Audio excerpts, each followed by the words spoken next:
Então aqui está se dizendo que nós teríamos que ter uma outra compreensão destas coisas, mas que essa compreensão só pode vir do espírito. A mente não pode dar esta compreensão. Porque para a mente nós somos daqui, é aqui, porque a mente é terrestre. Então, para a mente, isto não tem outra saída.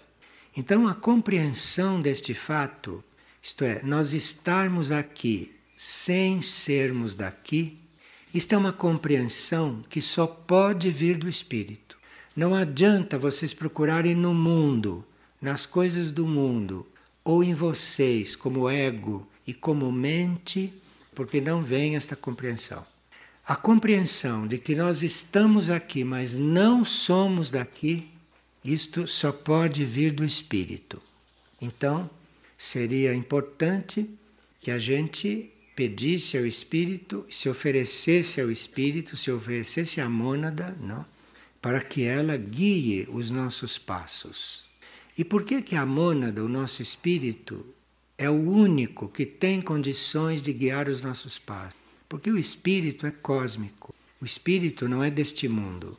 E a mônada sabe muito bem que ela tem uma tarefa neste mundo, que ela tem uma alma que realizar neste mundo, que tem toda uma tarefa, mas o nosso único núcleo que tem consciência de que não é neste mundo é o espírito, que ele sabe, porque ele está vivendo fora deste mundo.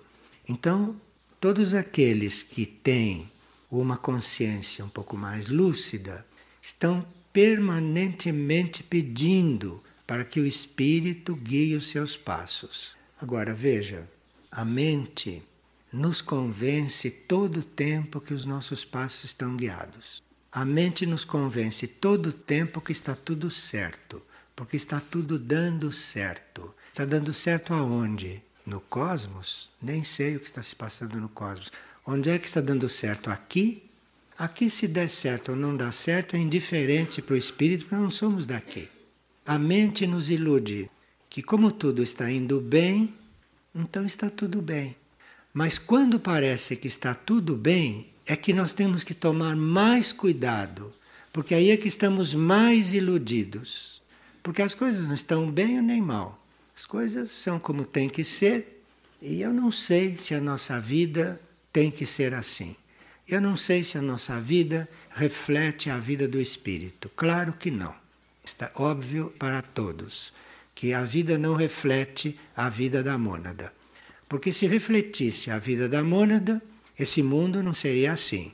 Seria outro. Estaria completamente transformado. Então nós teríamos que não nos iludir e estarmos sempre pedindo a guia do espírito.